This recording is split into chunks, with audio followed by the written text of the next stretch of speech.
Greetings, friends, and welcome to Tell Us What You Know. On this UCLA College podcast, we've had the privilege of speaking with student researchers, award-winning faculty, and other Bruins across our 5 divisions who are driving change in Los Angeles, California, and beyond. Today's distinguished guest knows a thing or two about driving change. And as he looks back at his first year leading UCLA, he also looks forward and shares a collective vision for our university's future, inspired by a campus-wide listening exercise. Without further ado, it's my pleasure to introduce our Bruin-in-Chief and UCLA's 7th Chancellor, Dr. Julio Frenk. Let's just ease into this, Chancellor Frenk. Again, thank you for being here with us. I hope you get that fountain pen fixed. It's a great story. I think you'll enjoy it. Thank you. But why don't we dive into a quick warm-up question? Yeah. And it relates to the fact that you are a book lover. When you first joined the university, I read a piece talking about 4 books that changed your life. Among them was 100 Years of Solitude by Gabriel Garcia Marquez. Right. And what I really remembered about reading that passage is you recall reading the book while riding the trains, just carrying your backpack. Right. In addition to a good book, what's something that everybody should bring on a train or whenever they're traveling? Well, today you would say their mobile phone, right? But I would add a book to read, like I did with 100 Years of Solitude, and a notebook to write, so that you can take notes of what you're seeing and experiencing and feeling and the people you're meeting, and keep a record of what's going on. Because memories fade easily, but if you commit them to paper, they're there for a later recollection. I couldn't say it better myself. Chancellor Frenk, Tell Us What You Know is a UCLA College's flagship podcast. So given your impressive CV across a variety of institutions, what stood out to you about the UCLA College? Well, I'm just super impressed by the level of academic excellence. And the model at UCLA, which is pretty unique, where you have the different divisions, the 4 divisions plus the dean of undergraduate education, is with a senior dean coordinating. It's a very interesting one. It has allowed each division to really be excellent in every dimension: physical science, social sciences, life sciences, humanities, and then a sort of dean for undergraduate education that focuses on the common issues that affect our students. And that's how I see, what I perceive is a college that has, obviously, is the heart of the undergraduate educational experience. It's the locus of where most of the undergraduate education happens, and at the same time is extremely distinguished, incredibly distinguished in research pursuits, research and scholarship. And that's a very unique combination, which I have found to appreciate. I've met with during my listening exercise, I met with each of the divisions, and you just get this sense of a combination at a very high level of the educational mission, which is typically the core of what colleges in other universities do, now combined with education at the highest level, generating Nobel Prize winners and all kinds of incredible recognition to our research, and then a very strong commitment to community service. Absolutely, and something you just mentioned right now, undergraduate research, the undergraduate research centers are housed under the college, and beyond those services, I think 3 out of every 4 undergraduate students belong to the college. But then there's a myriad of services that fall under the purview of college that benefit all undergraduate students. So I think everything you're just saying is it's a testimony to how the UCLA College is the academic heart of the university. But if possible, I'd like to rewind and take a look at when you started as chancellor. Your first day in office was January 6, 2025. The very next day, the LA wildfires broke out and would turn out to be one of the most devastating events in the city's history. Take us back to that moment. How did you balance being new in your role and having to lead the university through a crisis? One thing I've learned over my life, I've dealt with many emergencies, is that in an emergency, it is critical to communicate. Communicate all the time. Because in an emergency, every silence from the authorities is filled with people's worst fears. And therefore, you need to be telling everyone in the community what's going on, what are you doing, how are you facing, what is the real danger. Otherwise, a lot of mis and disinformation spreads and people become extremely anxious and then may make wrong decisions. And I focused a lot on that communication.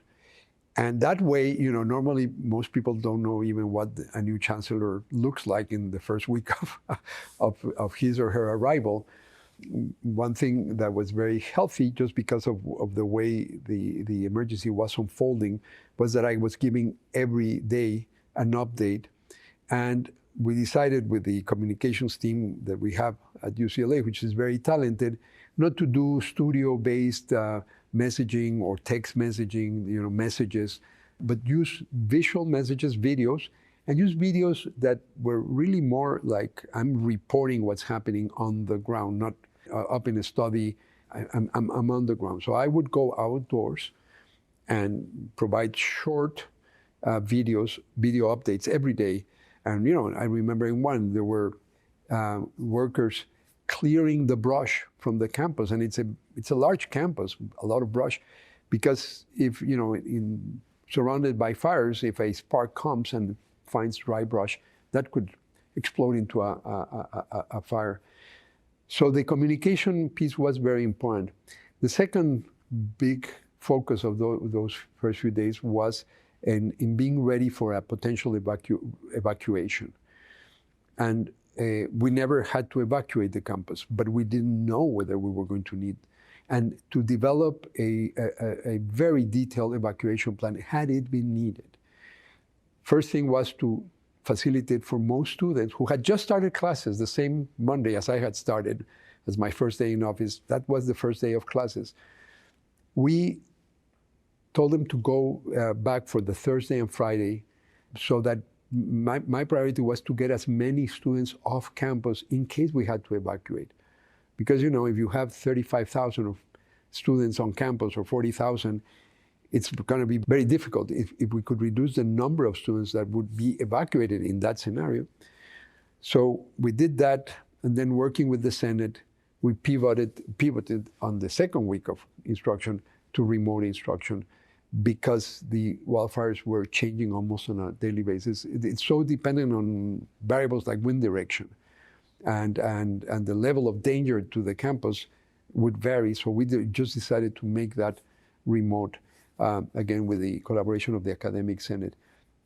In parallel, we were planning. It turned out that the evacuation was a much more complicated operation, because we have museums with works of art, we have scientific projects with high precision equipment that you cannot just turn off and move to somewhere else. And we have a hospital with patients. It was a very detailed plan. Thankfully, we never had to execute on that, but that is now there in case there's any future need. And then lastly, it was not just about what was going in our community, and we did have about 2,000 people who were directly affected. So it was trying to support those members of our community who had lost their homes or had relatives who had lost their businesses or their jobs, or were, in a house, even if they didn't own it, that burned down, and now they were pretty much homeless. It was a whole operation to support our own members and then to connect with the city. And that's when we created this rubric of UCLA Connects. We rented, free of charge, space in our UCLA Research Center for a one-stop shop for both city, county, state, and federal agencies to be on one space where victims of the emergency could come and deal with everything. The loss of documents, insurance claims. I mean, you name it. We had all these agencies present there, FEMA, of course, but also the Small Business Administration and the City of LA and the Veterans Administration. And all of that happened in UCLA space. So it also allowed me to connect to our city. As someone who was just moving to the city, that was precious for me to get to meet the leaders, Mayor Bass and other local leaders. We're still, dealing with some of members of our community, still helping them rebuild their lives. That has launched a number of engagements with the city, including then having with government officials provided the expertise for a Blue Ribbon Commission on how to envision the reconstruction process and make sure that that LA is rebuilt to be a more resilient city in the future. And we've had more than 40 faculty members contributing their expertise in all kinds of fields to that effort. So it was both an accelerated introduction to the internal community and an early opportunity to connect with the external larger community of which we are part. And I think a variety of things that you just touched on lead to my next point. Not only were your communications, or your video communications, your way of introducing yourself to the larger Bruin community, from galvanizing the expertise of our faculty members to opening a disaster recovery center run by FEMA at the UCLA Research Park. This was just an opportunity for Bruins to come together and help those in need. And it really exemplifies the Bruin spirit of resilience. But that resilience was put to the test later in the year as UCLA faced the suspension of hundreds of millions of dollars in federal research funding. That must have been a challenge, especially when those cuts were especially devastating to the UCLA College Division of Life Sciences and Physical Sciences. What do threats to science and research mean for the future of UCLA and the US, especially as global leaders in these areas? Yes, that is correct. I mean, it's been a tumultuous time. We were coming out of the acute phase of the wildfires when the new federal administration started, and already on the second or third day of the new administration, we were facing the first executive orders reducing the facilities and administration part of grants, which is what allows research to happen in facilities, in labs, in buildings. It funds the infrastructure, and then all the compliance measures, the biosafety measures that we need to do. This is not overhead as it's sometimes characterized. It's essential to the conduct of research. There was an executive order. We successfully participated, and by we I mean the UC system, successfully participated with a lot of other universities and associations like the Association of American Universities in challenging that in court, and that, fortunately, we got some initial relief from that. But that was just the start. A few months later, we were targeted for additional cuts, and that was 800 grants, 500 from the National Institutes of Health and 300 from the National Science Foundation, and then a few grants, 3 grants from the Department of Energy. Over $580 million, so more than $500 million in research. We were preparing for that. We knew that was coming, but when it comes, it does present a huge challenge. We developed a strategy from the beginning with 4 major pillars that we need to pursue to be able to make sure that the vital research that we carry out here is safeguarded. So one is litigation, and we started on day one, and we've had some success because those 800 grants have now been restored through action in the courts. The second was negotiation. We need to talk to the federal government and demonstrate that some of the accusations are not correct, or even if they're correct, that we are in the process of fixing them. Like, for example, the accusation of anti-Semitism. We were in the process of improving very much. I created an initiative to combat anti-Semitism. We were very active there. But furthermore, that the way to deal with those problems is not by cutting research. It not only doesn't solve the problem, it actually makes it worse. So that's been the second negotiation conversation to try to persuade and make our case. The third has been mitigation. So immediately we identified the 800 grants and mobilized bridge funding so that they could continue, because in research you cannot just stop research in the middle. And even if some of those projects had to be at a lower level of intensity, they needed to continue. And then the fourth part of our strategy was communication. Again, just like with the wildfires, you need to communicate and be transparent and tell everyone what's going on. So that's been the strategy so far. To answer your question, the greatness of American universities is the way they have been able to become the main site for the conduct of scientific research. This is not the most prevalent model in other industrialized or wealthy countries. But here it's important to have a historical context. During World War II, the value of science became evident to the public at large because it helped win the war. And it's not just the atom bomb, which is probably the Manhattan Project, the better known. It was also inventions like the radar that happened in the war, figuring out how to scale up the production of penicillin, which had been discovered by accident some years before, but no one had figured out how to produce it en masse. That saved millions of lives of soldiers. It was a way to deal with malaria, both insecticides and anti-malarial drugs, that helped win the Pacific theater. So having witnessed the power of science, all of that science during the war was carried out at universities. The federal government developed an innovative compact with universities. And it was basically to fund universities to carry out the research instead of building publicly owned governmental institutes, very siloed on specialties and disconnected from the educational mission to carry out the research. Instead of that, the government decided to contract with universities the carrying out of research, with the advantage that the infrastructure was already there, the labs were there, the infrastructure was there, and that they had the students. So while you were carrying out the research, you were training the next generation of researchers. Well, that model proved to be the most productive form of carrying out funding and carrying out research in human history.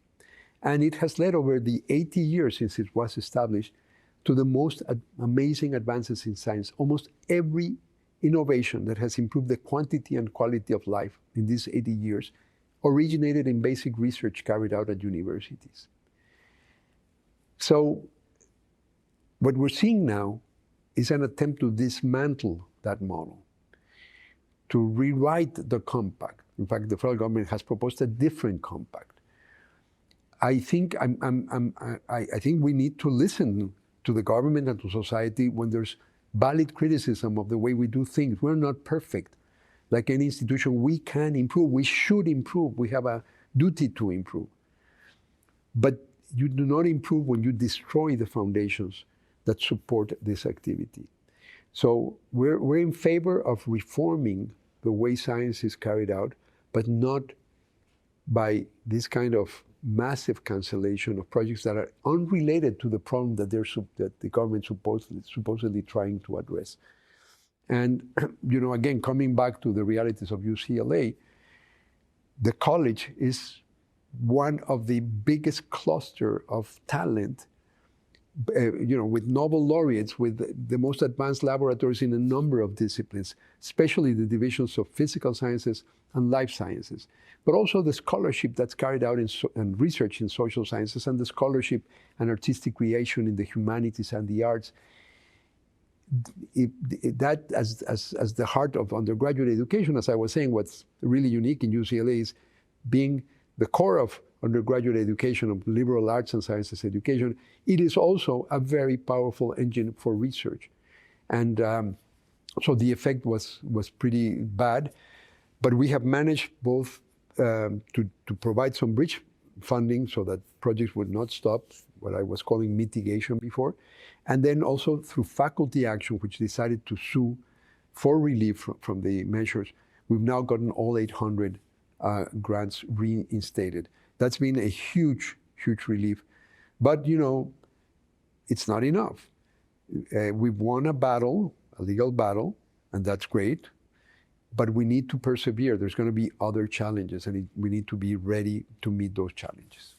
The historical context that you provided showcases not only that universities and the federal government have had a long-standing positive relationship with research, but you also exemplify why research is important to protect in the first place. It leads to discoveries, innovations, and leads to, discoveries that promote longer and healthier lives. But we are living in a time where there's conversations in the public sphere that are questioning the value of a college education and questioning the integrity of research. In fact, in your inauguration speech, you said, public confidence in the value of universities is eroding, and their long-established partnerships with the federal government is under severe stress. What would you say in response to these beliefs? So there is some reality. We are a university. We should be open to public criticism and analysis of what we do, and we should embrace change. But there is a difference between constructive change and destructive change. We need to make sure that the change is constructive, that we improve, not that we demolish the foundations for carrying out life-saving and life-transforming research. The fact of the matter is that on the aggregate, the institutional arrangement that emerged out of World War II has been the most powerful element to produce advanced knowledge, and that in turn has driven the improvements in the well-being of millions of people.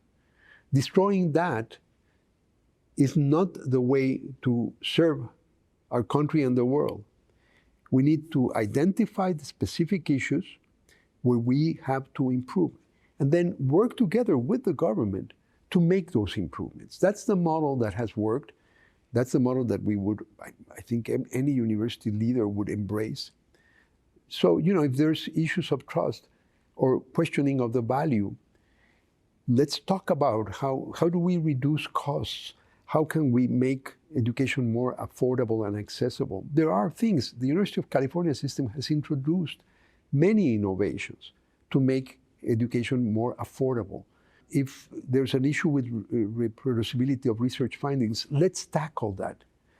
But you don't solve those problems by destroying the foundation of the system that, along those problems, also produced miracle drugs, gave us the internet. I always look at a cell phone. That's a bundle in an object of basic research carried in universities. That's what's in a cell phone. You look at the fruits and the way the contribution to the economy, to prosperity, to health, to national security, it's unparalleled. We should not be undermining that. We should focus on the things that need to be fixed and then work together to fix them. You just mentioned a variety of things that UCLA is a leader in. We invented the internet. We've innovated life-saving medical procedures. And in many ways, I think those are some of the things that attract students to want to apply to UCLA. So I just want to read off a few facts about our incoming class. For our first-year students, they come from over 47 states in the United States, the city of Washington, D.C., and over 65 countries around the world. 1 in every 5 first-year students ranks in the top 9% of their high school class. 25% of those students are first in their families to go to college. And for transfer students, 40% are first-generation students as well. And I think that just showcases, again, UCLA has done an excellent job of attracting talented students from across the world. And to do so, UCLA is making measures to make sure that they have the best academic experience possible, like establishing centers like the Latinx Success Center. But I want to harken back to that day. The day of the center's inauguration, you spoke to audiences in Spanish. And at one point, you referred to the university as UCLA. I don't know if you remember that day. When you did that, the room erupted in applause. And I was actually sitting in front of a group of students who looked at each other and said, "No way, he just said that." I grew up in a Spanish-speaking household, and UCLA is exactly how we refer to the university. So if possible, I'd want to ask you the next question in Spanish. Sure. ¿Qué sabía usted de UCLA durante su juventud en México? Sabía muchísimo. La UCLA es una presencia muy importante en México. California es una presencia muy importante en México. Hay millones de gente nacida en México o de ascendencia mexicana que viven en California. Y la Universidad de California, Los Ángeles, la UCLA, es una de las grandes instituciones. En México hablamos, por ejemplo, de la UNAM, la Universidad Nacional Autónoma de México. Es la misma idea, es la UCLA. Se vuelve ya una palabra que se refiere a un ideal, a algo muy positivo. Entonces, siempre ha habido un reconocimiento. Cuando se anunció que mi nombramiento como rector de la UCLA, hubo periódicos que lo publicaron en la primera página, con un alto sentido de orgullo de que un mexicano estuviera dirigiendo una institución así. A mí me llena de humildad ese reconocimiento, pero te da una idea de la presencia que tiene la UCLA en la conciencia o el inconsciente de los mexicanos. Es un elemento cultural bien importante. Gracias por esa respuesta. And I think that just dovetails perfectly into my next question. So you were born in Mexico, And after a lifelong career dedicated to public service, you're now UCLA's first Latino chancellor. And this comes at the cusp of the university qualifying to become a Hispanic serving institution. What does it mean to you to lead the university at such a pivotal time? It's a huge honor, and I always think that the importance when you're the first woman to be a leader, the first African American to lead an institution, the first Latino to lead an institution, the first Asian American. We transmit, especially when it's the case of minorities that have not had the same opportunities, a message of possibility to people. It's not that, I am the chancellor of all of UCLA, and I want to represent every member of our community. But that part of my identity, and I have many other parts, like we all do, we are many things at the same time. But that part, the main reason to emphasize that is to give a message of possibility to young people who may be seeing and say, hey, I can one day be like this guy. I can one day reach that kind of position. We need to be humble to acknowledge that we reach those milestones in our lives, not because of our internal worth or merit, but because we have had opportunities to do that.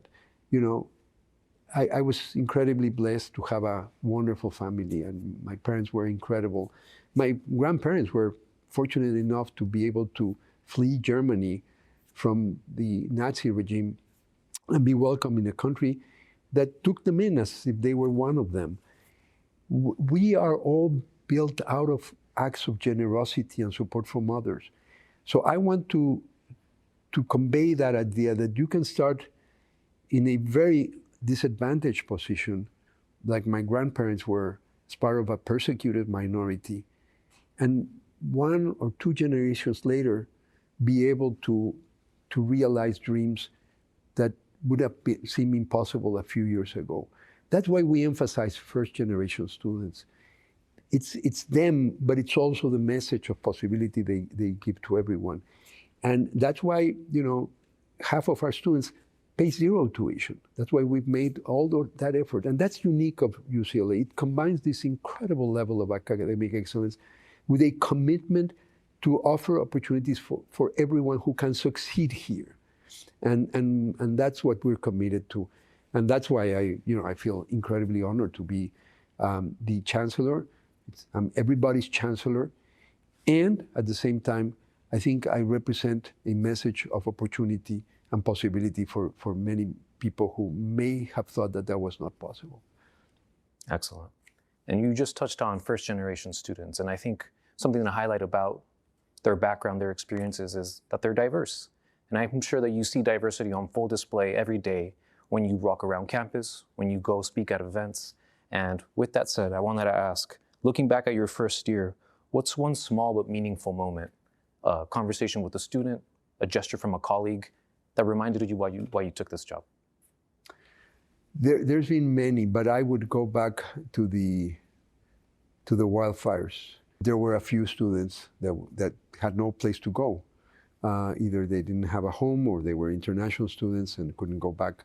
And I remember going and sitting down with them and talking. I literally was in my first week on the job. And that was a very special moment. These were students who were in a vulnerable situation. There was still a lot of uncertainty. And yet I saw that brewing spirit, that concern for the others. I started talking a lot about kindness. And we do have a Vidari Kindness Institute. But I just saw acts of kindness, of concern for everyone, people who had lost homes and other things. And being with those students who were still on campus was super stimulating for me and for my wife. We went together. There's been countless moments with students and faculty that are just, to me, underscore the brewing spirit, that this is a great community that I am now incredibly privileged to be the chancellor of.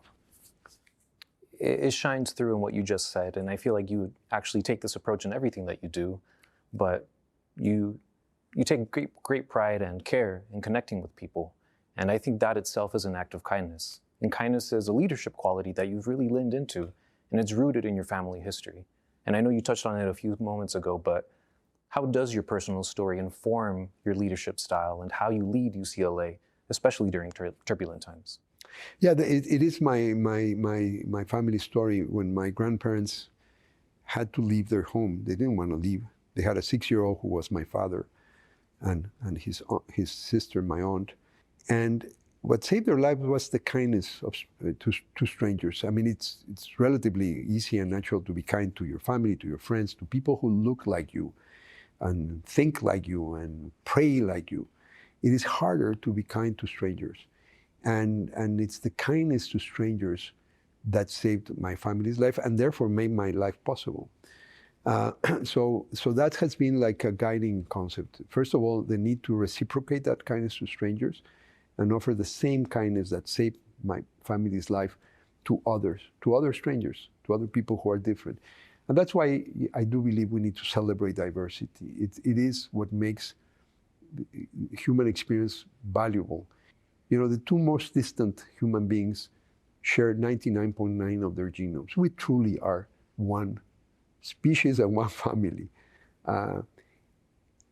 All the variation is in that 0.1%, and most people are actually closer even than that. So there's also a level where what is a stranger, biologically speaking, is fuzzy. We really represent everyone else. Each of us is all of us in a very deep sense. So when we look at the person who looks stranger because he or she looks different or prays differently or loves differently or sounds differently when they speak or has different beliefs than us, we should celebrate that, not oppose it through discrimination or hate. We should celebrate that is the richness of our common family. And that is what universities were created to do, to deal with differences through dialogue, through reason, through empathy, never through hate or violence. That's why universities exist. And I am committed to making sure that this is exactly the spirit that prevails here at UCLA. The way you encapsulate it, it really sounds like kindness really is a timeless leadership quality. And thinking of timelessness, it naturally makes us think of the future.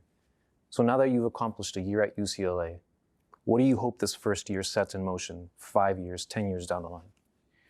Well, first of all, let's realize that universities are among the most enduring institutions. The majority of the oldest institutions in the West are universities.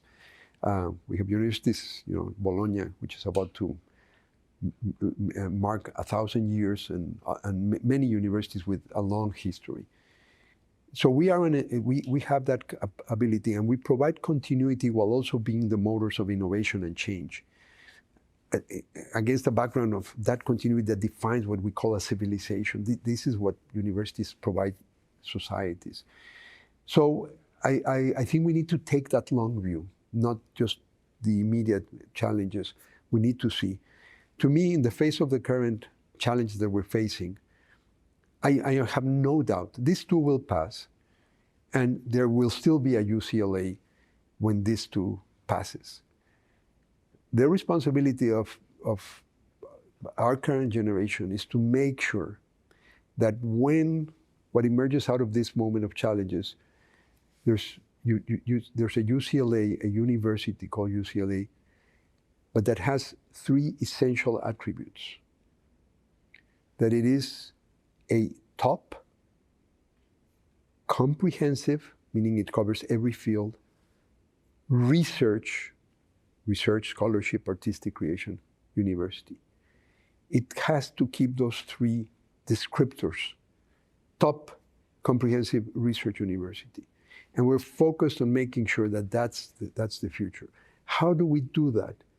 We, first of all, continue to commit ourselves to our fundamental values that have been the key to our success, especially academic freedom, freedom of expression. At the same time, we provide a safe environment for everyone to thrive here, everyone. So we root out any form of discrimination or hate in our community. Third, we have the critical thinking to also recognize where we may be failing or where we have opportunities to do better, even if we're not failing. There's a culture of continuous improvement, always doing things better.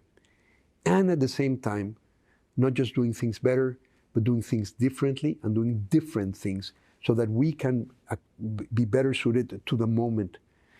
And we do that, as I said in my inaugural speech, by committing to be a connective university, connect internally and connect to the outside world, an impactful university, meaning that in everything we do, we are mindful of the positive beneficial effect we provide the society of which we are part, and an exemplary institution, by which I mean that through the values we embrace and the behaviors we exhibit, we set an example for the larger society to which we belong. And that means, for example, being able to process differences through dialogue and reason and empathy, and not through hatred and violence.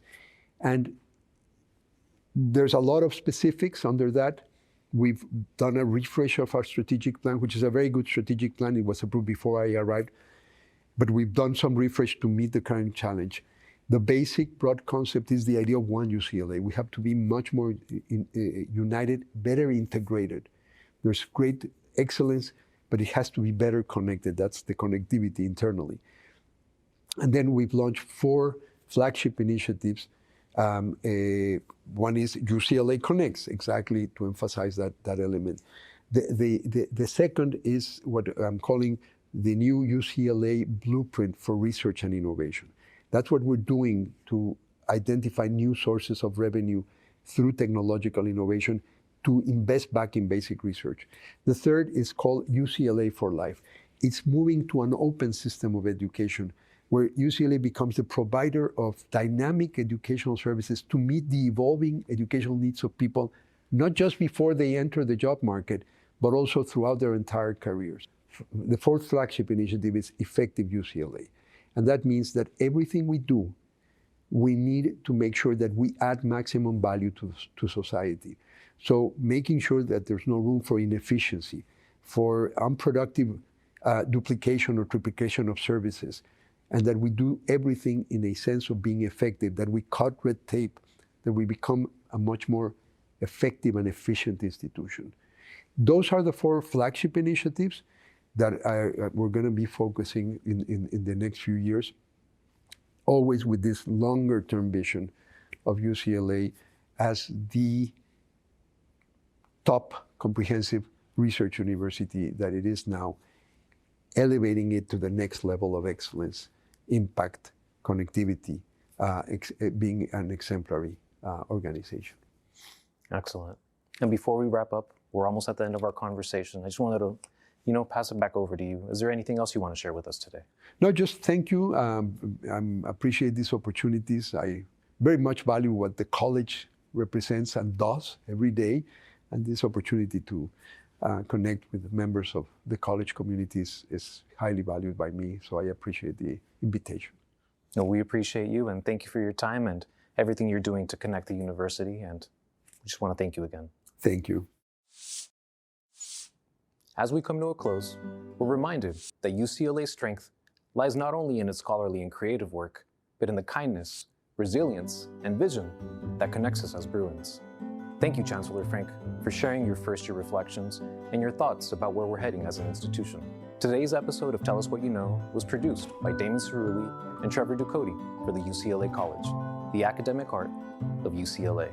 Special thanks to Roger A. Martinez for the original music you've heard in today's episode, and to Chancellor Frenk and his team for today's conversation. I'm your host, Alvaro Castillo. Until next time, Bruins. And remember, our collective wisdom grows when you tell us what you know.